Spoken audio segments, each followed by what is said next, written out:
Hoje eu vou falar um pouco sobre licença maternidade para profissionais autônomas. Eu estou passando por isso daqui a uns 2 meses. Eu vou sair em licença maternidade, sou uma profissional autônoma e conversando com colegas eu vi o quanto esse assunto não é falado e o quanto precisamos falar mais sobre isso na questão de saúde mental, saúde emocional.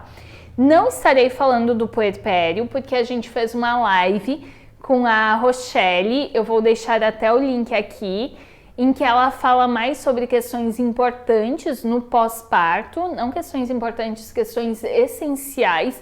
Eu vou estar falando aquilo que você pode fazer antes, para o depois, o seu retorno, ele se tornar mais agradável.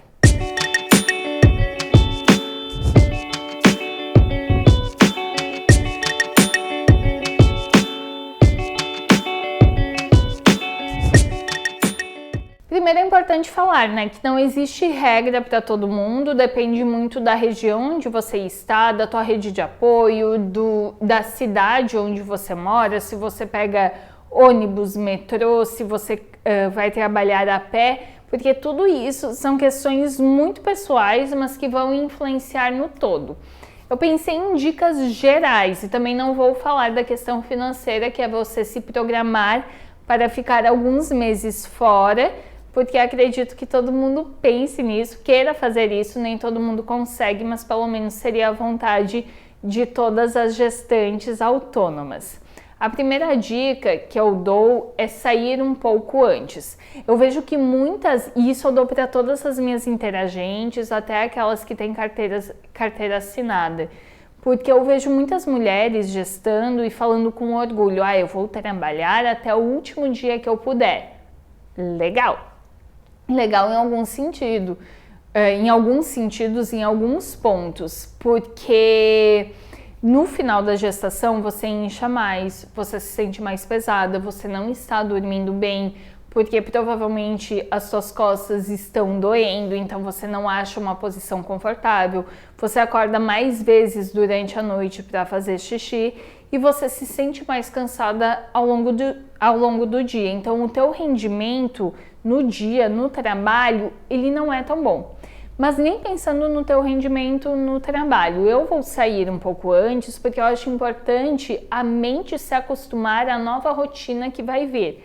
Eu sempre falo que pode acontecer porque existem imprevistos, a bebê pode vir antes de eu estar trabalhando e à noite estar em contrações, mas eu acho que seria muito estranho eu estar em um dia em atendimentos, à noite em uma aula, por exemplo, e eu começar a ter contrações. Eu gostaria de ter, se possível, e estou me programando para isso, ter alguns dias, algumas semanas, eu vou me programar para algumas semanas, mas a gente não sabe, é algo que a gente não controla, ter algumas semanas para eu entender que a rotina vai mudar, para eu pensar nessa rotina de estar mais sozinha em casa, com calma, de ter essa rotina totalmente diferente de tudo que eu já tive na minha vida adulta. Então isso é importante muito para a mente e claro, a gente tem que segurar a ansiedade, porque a ansiedade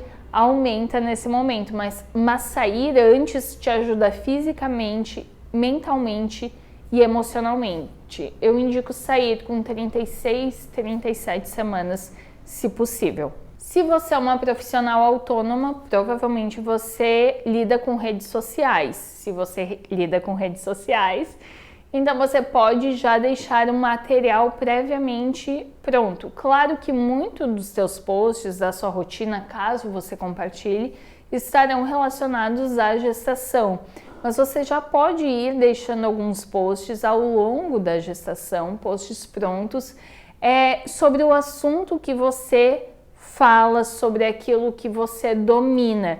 Não vai ser algo que você tenha que parar e fazer, trabalhar, vai ser algo que vai estar lá prontinho, é só você postar quando tiver vontade, quando achar que faz algum sentido naquele momento. O terceiro ponto, e talvez o mais importante, é você não avisar quando você vai voltar. Isso eu aprendi com as minhas interagentes e eu até sorrio quando eu falo, porque é totalmente inusitado o que acontece. Eu vejo muitas mulheres que são um perfil totalmente workaholic e que quando voltam no consultório aqui, pouco antes de voltar da licença maternidade, falam: ai, se eu pudesse, eu só ficaria em casa com o meu bebê, eu não voltaria mais. Já ouvi inúmeras mulheres falando isso: olha, se eu pudesse, eu não trabalharia mais, só que eu não tenho escolha. E eu já atendi um caso especificamente, foram vários, mas um caso de uma interagente que fez um acordo com a empresa dela. Então ela tirou a licença maternidade, ela tirou as férias e quando ela voltasse ela seria demitida. Então era isso que ela queria. E com 2 meses do bebê dela, ela ligou para a empresa: por favor, quando eu voltar, não me demitam, porque eu quero voltar. E ela tinha certeza que ela gostaria de se dedicar para a maternidade. O fato é, mesmo que você já é mãe, você não sabe a mãe que você irá se tornar para esse bebê. E a gente não tem noção mesmo, não tem ideia de quais serão as nossas vontades, de quando a gente vai querer voltar. Tem pessoas que, eu vou voltar com 4 meses, com 6 meses, com 1 ano. Cada pessoa é uma pessoa. Evite falar, dar uma data, porque senão você se pressiona e as pessoas que você atende, que são atendidas por você, estarão não te pressionando, mas te esperando, porque você estipulou aquela data e talvez naquela data você não se sinta pronta ainda. E daí vem o último ponto, que também é muito importante, que vem em conjunto com esse, que é: vá voltando aos poucos. Não volte com a tua rotina logo de cara. Por exemplo, eu não pretendo voltar com a minha rotina de segunda a sexta como eu faço hoje. Eu pretendo ir voltando aos poucos, talvez trabalhando 3 manhãs durante a semana, talvez trabalhando 2 tardes, não sei. Eu vou vendo o que se adapta não só à minha rotina, não só à rotina da minha filha, mas à rotina da minha família. Espero que esse vídeo tenha te ajudado. Se você tiver mais dicas, você que é mãe, que já passou por essa fase, que é autônoma, por favor, deixe aqui. Ou se você que está gestando também e já pensou em fazer algumas coisas, deixe aqui a sua mensagem, porque a gente pode se ajudar. Um beijo e até semana que vem.